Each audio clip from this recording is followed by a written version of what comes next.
ममता तिवारी। शुरुआत इस बुलेटिन की कर लेते हैं। लोकसभा चुनाव से जुड़ी बड़ी खबर से आपको रूबरू करवाएंगे।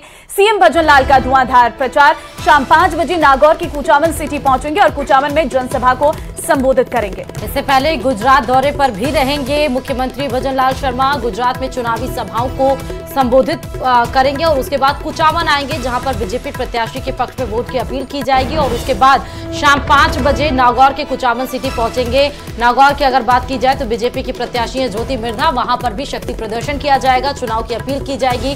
चुनावी हुंकार मुख्यमंत्री भजनलाल शर्मा भरेंगे, क्योंकि नागौर की लड़ाई बड़ी दिलचस्प होने वाली है। नागौर में जहां ज्योति मिर्धा है, वहीं गठबंधन के तौर पर यानी विपक्ष में आरएलपी और कांग्रेस की तरफ से गठबंधन में हनुमान बेनीवाल हैं। जबरदस्त दोनों की फाइट है, इसीलिए शाम 5 बजे नागौर के कुचामन सिटी में पहुंचेंगे मुख्यमंत्री भजनलाल शर्मा, जहां पर जनसभा को करेंगे संबोधित। यानी कि चुनावी धुआंधार प्रचार हो रहा है, क्योंकि समय बेहद कम है। 16 तारीख आज है और 19 तारीख को 12 सीटों पर मतदान होना है और मात्र 2 दिन है जब चुनाव प्रचार प्रसार थम जाएगा। और इसीलिए बीजेपी जैसी मैनेजमेंट पार्टी जानी जाती है, डिसिप्लिन पार्टी जानी जाती है, और मिशन 25 में जुटती हुई बीजेपी अब नजर आ रही है। इसलिए धुआंधार प्रचार बीजेपी का हो रहा है और उसमें मुख्यमंत्री भजनलाल शर्मा का आज हैक्टिक शेड्यूल है, गुजरात से लेकर सीधे राजस्थान।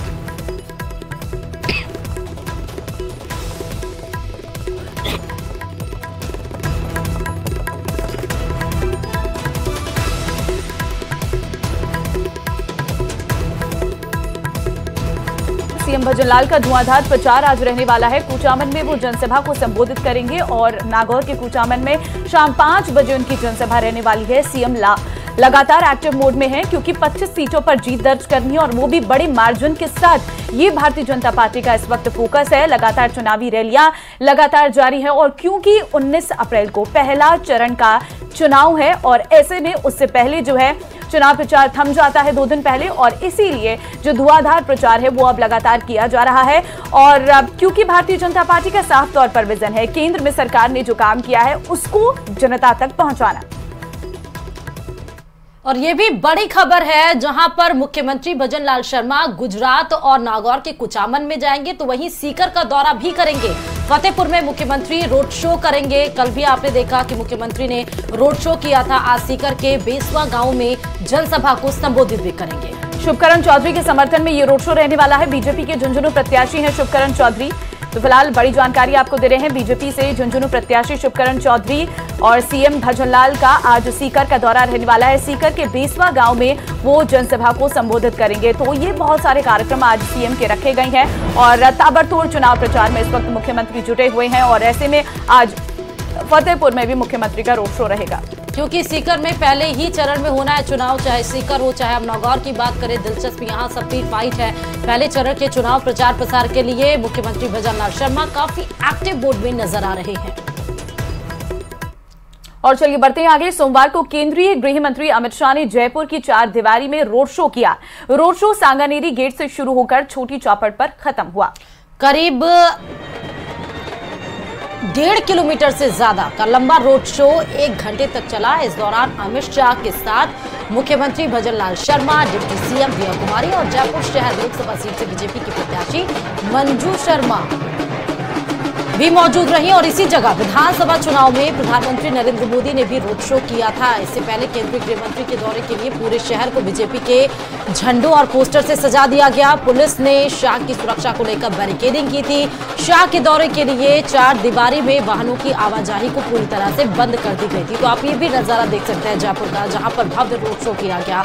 1 घंटे तक ये रोड शो चला। इसी जगह से प्रधानमंत्री नरेंद्र मोदी का भी पहला राजस्थान का चुनावी रोड शो हुआ था। तो राजस्थान के रण में आपको गृह मंत्री अमित शाह नजर आए। 4 तस्वीरें आपको दिखा रहे हैं, जहां पर जयपुर में शाह का मेगा रोड शो हुआ। दूसरी तरफ मंजू शर्मा के समर्थन में रोड शो में अपील की गई, मैसेज दिया गया। तीसरी तस्वीर में रोड शो में जन सैलाब आप देख सकते हैं, कितनी भारी तादाद में लोगों की भीड़, लोगों का जमावड़ा उस रोड शो में उमड़ा हुआ है। चौथी तस्वीर जहां पर जोरदार भव्य तरीके से स्वागत हुआ, क्योंकि भगवा रंग के तमाम बलून्स, तमाम झंडे लगाए गए थे।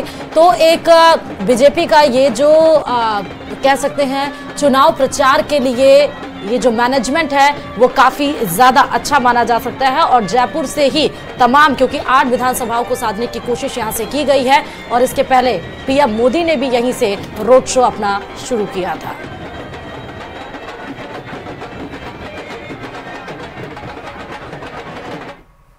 वादा किया था कि भ्रष्टाचार करने वाले हर शख्स को परिणाम भुगतने पड़ेंगे। आज जब बारी आई है तो उनको अच्छा नहीं लग रहा है, मगर मोदी जी ने फिर से वादा किया है कि भ्रष्टाचार करने वाले किसी को बख्शा नहीं जाएगा।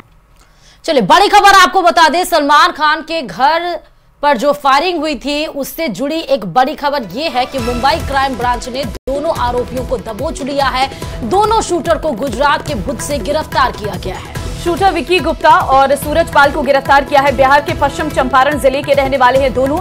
सीसीटीवी के जरिए पहचान के बाद दोनों शूटर गिरफ्तार। मुंबई क्राइम ब्रांच दोनों शूटर से अब पूछताछ करेगी। आपको बता दें कि रविवार सुबह 5 बजे सलमान खान के बांद्रा स्थित गैलेक्सी अपार्टमेंट के बाहर 2 बाइक सवार बदमाशों ने 3 राउंड फायरिंग की थी, जिसके बाद सीसीटीवी फुटेज जो है मुंबई पुलिस लगातार तलाश कर रही थी, जिसमें ये दोनों हमलावर नजर भी आए थे।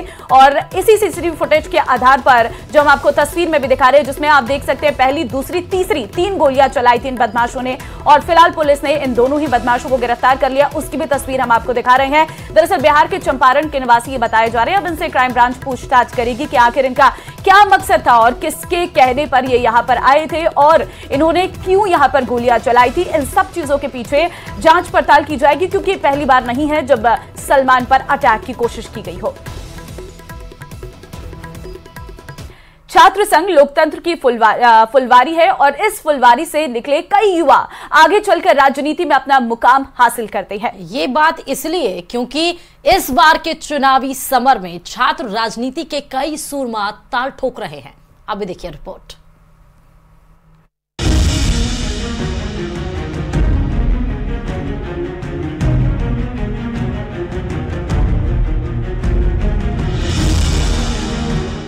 स्कूली पढ़ाई के बाद कॉलेज में दाखिल होने वाले छात्रों को उनके अभिभावक सियासत से दूर रहने की नसीहत देते हैं, ऐसे जैसे सियासत कोई बीमारी हो जिसके लगने के बाद सुनहरे भविष्य की कल्पना तक नहीं बचती। नसीहत देने वाले ये भूल जाते हैं कि अगर पढ़े लिखे समझदार लोग लोकतंत्र में भागीदारी नहीं निभाएंगे तो कोई मूर्ख आदमी राजा बनकर उन पर शासन करने लगेगा। सुखद बात यह है कि प्रदेश की कई सियासी हस्तियां पॉलिटिक्स की अहमियत छात्र जीवन से ही समझने लगती हैं। बात ऐसी ही चंद शख्सियतों की, इन सब ने छात्र जीवन से ही सियासत की रपटीली राहों पर चलना शुरू कर दिया और आज सियासत की दुनिया में बड़ा नाम है। प्रदेश में ऐसे दर्जनों नेता हैं जो छात्र राजनीति से निकलकर आगे आए हैं। लोकसभा चुनाव में भी कई प्रत्याशी ऐसे हैं जो छात्र राजनीति से निकले हैं, संघर्ष भरी राह पर चलकर आगे आए हैं। आइए जानते हैं राजनीति के ऐसे ही चंद महारथियों के बारे में। ओम बिरला। कोटा बूंदी लोकसभा क्षेत्र से बीजेपी प्रत्याशी ओम बिरला ने अपने राजनीतिक जीवन की शुरुआत छात्र जीवन से की। वर्ष 1979 में राजकीय सीनियर सेकेंडरी स्कूल गुमानपुरा में छात्र संघ अध्यक्ष बने। कॉलेज के दिनों में उन्होंने Rajasthan college of commerce Kota के सह सचिव का चुनाव जीता था। छात्र राजनीति से निकलकर बाद में कोटा दक्षिण विधानसभा सीट से लगातार 3 बार विधायक बने। वर्ष 2014 और 2019 में लगातार 2 बार सांसद चुने गए। 2019 में उन्हें लोकसभा अध्यक्ष बनने का अवसर मिला। जोधपुर लोकसभा सीट से बीजेपी प्रत्याशी गजेंद्र सिंह शेखावत ने भी अपनी राजनीति के जीवन की शुरुआत छात्र जीवन से ही की। वे जयनारायण व्यास विश्वविद्यालय जोधपुर के छात्र संघ अध्यक्ष रह चुके हैं। बाद में बीजेपी से जुड़कर राजनीति की मुख्य धारा में आ गए। वर्ष 2014 में वे जोधपुर लोकसभा सीट से पहली बार सांसद बने। 2019 में उन्हें दूसरी बार सांसद बनने का मौका मिला। केंद्र की मोदी सरकार में गजेंद्र सिंह शेखावत को मंत्री बनने का भी अवसर मिला। नागौर लोकसभा सीट से राष्ट्रीय लोकतांत्रिक पार्टी के उम्मीदवार हनुमान बेनीवाल ने अपनी राजनीति की शुरुआत छात्र राजनीति से की। वर्ष 1997 से 98 में राजस्थान विश्वविद्यालय के छात्र संघ अध्यक्ष चुने गए। बाद में मुंडवा विधानसभा सीट से विधायक बने। परिसीमन के बाद वे खीवसर विधानसभा सीट से लगातार 3 बार विधायक चुने गए। वर्ष 2019 में भारतीय जनता पार्टी ने हनुमान बेनीवाल की पार्टी के साथ गठबंधन किया था। वे नागौर से सांसद बनने में कामयाब रहे। इस बार के लोकसभा चुनाव में कांग्रेस के साथ गठबंधन करके बेनीवाल फिर से चुनावी मैदान में हैं। जयपुर लोकसभा क्षेत्र से कांग्रेस प्रत्याशी प्रताप सिंह खाचरियावास भी छात्र राजनीति से होकर निकले हैं। प्रताप सिंह वर्ष 1992 से 93 में राजस्थान विश्वविद्यालय के छात्र संघ अध्यक्ष रह चुके हैं। पहले वे बीजेपी में थे, लेकिन वहां उन्हें चुनाव लड़ने का अवसर नहीं मिला, जिसके बाद बाकी होकर वे विधानसभा चुनाव में कूद पड़े। पहले चुनाव में हार का सामना करना पड़ा, लेकिन बाद में कांग्रेस में शामिल होकर दूसरा चुनाव लड़े और विधानसभा पहुंच गए। प्रताप सिंह गहलोत सरकार में कैबिनेट मंत्री भी रह चुके हैं। अलवर लोकसभा क्षेत्र से कांग्रेस के प्रत्याशी ललित यादव भी राजस्थान विश्वविद्यालय से निकले हुए हैं। वर्ष 2012 से 13 में वे राजस्थान विश्वविद्यालय के छात्र संघ महासचिव चुने गए थे। इसके बाद वे अपने स्थानीय विधानसभा क्षेत्र से तैयारी में लग गए। नवंबर 2023 में हुए विधानसभा चुनाव में ललित यादव अलवर जिले की मुंडावर विधानसभा सीट से कांग्रेस के टिकट पर विधायक बने। जयपुर ग्रामीण लोकसभा क्षेत्र से कांग्रेस के प्रत्याशी रहे अनिल चोपड़ा भी राजस्थान विश्वविद्यालय से निकलकर नेता बने हैं। वे वर्ष 2014-15 में राजस्थान विश्वविद्यालय के छात्र संघ अध्यक्ष निर्वाचित हुए थे। छात्र राजनीति से निकलते ही चोपड़ा ने सीधे जयपुर ग्रामीण सीट से लोकसभा चुनाव की तैयारी शुरू कर दी। रविंद्र सिंह भाटी बाड़मेर जैसलमेर लोकसभा सीट से निर्दलीय चुनाव मैदान में कूदे रविंद्र सिंह भाटी एक चर्चित नाम है। 5 महीने पहले हुए विधानसभा चुनाव में भी रविंद्र भाटी निर्दलीय प्रत्याशी के रूप में शिव विधानसभा से विधायक निर्वाचित हुए थे। अब वे लोकसभा चुनाव में भाग्य आजमा रहे हैं। भाटी वर्ष 2019 में जय नारायण व्यास विश्वविद्यालय जोधपुर के छात्र संघ अध्यक्ष रह चुके हैं। राजस्थान विश्वविद्यालय के छात्र संघ चुनाव में वर्ष 2012 में उपाध्यक्ष बनी नेहा गुर्जर भी लोकसभा चुनाव में कूद गई हैं। हालांकि उन्हें किसी राजनीतिक दल ने टिकट नहीं दिया, लेकिन उन्होंने निर्दलीय प्रत्याशी के रूप में जयपुर ग्रामीण लोकसभा सीट से नामांकन दाखिल किया है। चुनावी समर में जीत के लिए जिन योग्यताओं की जरूरत होती है, उसे एक दिन में हासिल नहीं किया जा सकता। इसके पीछे वर्षों की साधना आराधना होती है। तभी छात्र राजनीति से निकले चेहरों को जनता गंभीरता से लेती है। कहना गलत नहीं होगा कि छात्र राजनीति के सुरमाओं के चुनावी समर में उतरने से मामला रोचक और रोमांचक हो जाता है। Bureau report, news 18 Rajasthan. और रुकते हैं छोटे से ब्रेक के लिए, देखते रहिए न्यूज़ 18 राजस्थान।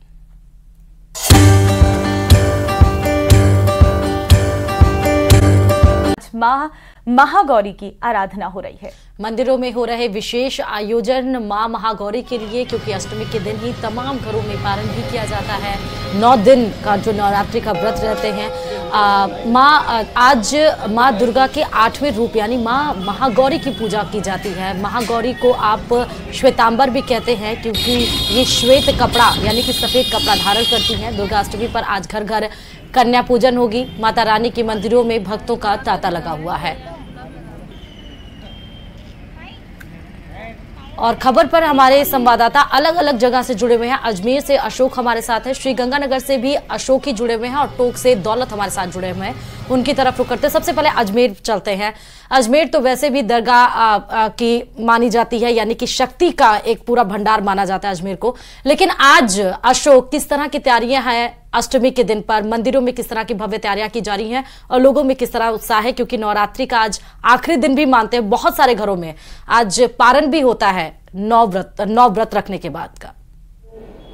जी बिल्कुल, नवरात्रा चैत्र नवरात्रा चल रहे हैं और आज अष्टमी का त्योहार है। आज अष्टमी के दिन हम जो हैं अजमेर की प्रसिद्ध अंबे माता मंदिर पहुंचे हैं, जहां पर लगातार जो हैं श्रद्धालु पहुंच रहे हैं और माता से मनोकामना मांग रहे हैं। आज अष्टमी के दिन मां महागौरी का जो है पूजा अर्चना होती है, तो ऐसे में तमाम जो लोग हैं अजमेर के शहरवासी हैं वो एक बार माता के दर्शन जरूर करते हैं और अपने अपने घर पर जो है आज कन्या पूजन भी विशेष रूप से किया जाता है। यहाँ पर तमाम व्यवस्थाएं जो है वो की गई है। अंबे माता मंदिर की बात करें तो यहाँ पर लगातार जो है, क्योंकि संभाग के सबसे बड़े जेलन अस्पताल के पास है, तो तमाम मरीजों के परिजन यहाँ पहुँचते हैं और मनोकामना जो है माता से मांगते हैं कि उनके जो परिवार में सुख शांति और जो तबीयत खराब हुई है उनको सही करे। तो इसके साथ ही स्कूली बच्चे हों, चाहे जो यहाँ से गुजरने वाले लोग हों, वो एक बार माता के दर्शन करने जरूर आते हैं। तो आज जो है विशाल जो भंडारा भी यहाँ पर जो है कल होना है। आज विशाल जागरण जो है इस माता मंदिर में होना है। तो तमाम जो लोग हैं, चाहे वो अजमेर के आसपास के हों चाहे अजमेर शहर के हों, एक बार माता जी के दर्शन जरूर करते हैं। हम आपको सीधी तस्वीरें यहाँ पर अंबे माता की दिखा रहे हैं और अंबे माता का विशाल स्वरूप है उसके दर्शन करने के लिए लोग यहाँ पर लगातार पहुँच रहे हैं। क्योंकि अभी सुबह का समय है, जो सुबह जॉगिंग करते हों या फिर अलग अलग लोग हों वो यहाँ पर पहुँचते हैं। कुछ हमारे साथ सदस्य भी हैं, माता मंदिर में आप आए हैं, किस तरह की मनोकामना मांगी? आज अष्टमी का दिन है। जय माता दी सभी को। सबसे पहले आपको नवरात्र की अष्टमी के अंदर आपको सब पूरे शहर वासियों, प्रदेश वासियों को मैं हार्दिक शुभकामना देना चाहता हूँ। माता का मंदिर बहुत प्राचीन मंदिर है। माता के सामने प्राचीन 9 दिनों में, ये 9 दिन नवरात्र की मैं बात नहीं कर रहा हूँ, मैं पूरे वर्ष के अंदर हमेशा ही प्रत्येक दिन माता के यहाँ श्रद्धालु आते हैं। माता उनकी भक्ति को देकर प्रसन्न होती है, उनकी मनोकामनाएं पूरी करती है। जय माता दी। मनोकामना यहाँ पर जो है माता सबकी पूरी करती है। इसी उद्देश्य से सभी लोग जो है यहाँ आते हैं। आप देखेंगे लगातार मंदिरों में भक्त पहुंच रहे हैं और माता के दर्शन कर रहे हैं। हम लौटेंगे आपके पास, श्री गंगानगर लिए चलते हैं आपको। अशोक वहां पर संवाददाता हमारे हैं। अशोक, आपसे जरा तस्वीरें देखना चाहेंगे क्योंकि आज 8वां दिन है, माँ के महागौरी रूप की आज पूजा हो रही है। बिल्कुल, देखिए चैत्र नवरात्रि का आज 8वां दिन है और माँ महागौरी की पूजा अर्चना की जाती है। मैं आपको श्री गंगानगर के दुर्गा मंदिर की तस्वीरें दिखाऊं तो आप ये देखिए, अल सुबह से ही माता रानी के भक्तों का दुर्गा मंदिर पहुंचने का सिलसिला शुरू हो चुका है और माता रानी के चरणों में पुष्प अर्पित करते हुए उन्हें चुंडी उड़ाकर अपनी मनोकामना पूरी होने की कामना की जा रही है। जैसा भी कुछ देर पहले श्रुति ने बताया कि आज काफी सारे लोग दुर्गाष्टमी मनाते हैं और आज ही के दिन अपने सभी व्रतों की पूरे करते हुए कन्याओं का पूजन अर्चन करते हैं और साथ ही साथ उन्हें खाना खिलाते हैं।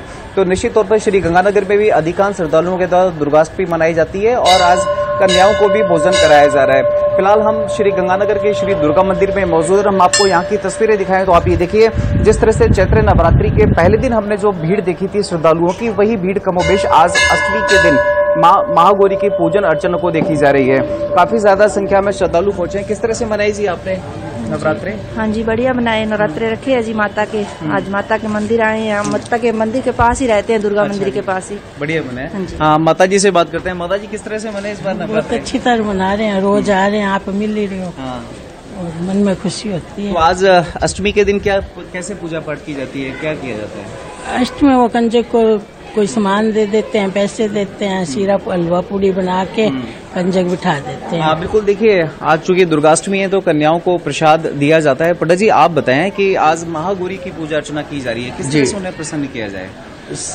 सबसे पहले सभी भक्तों को जय माता दी।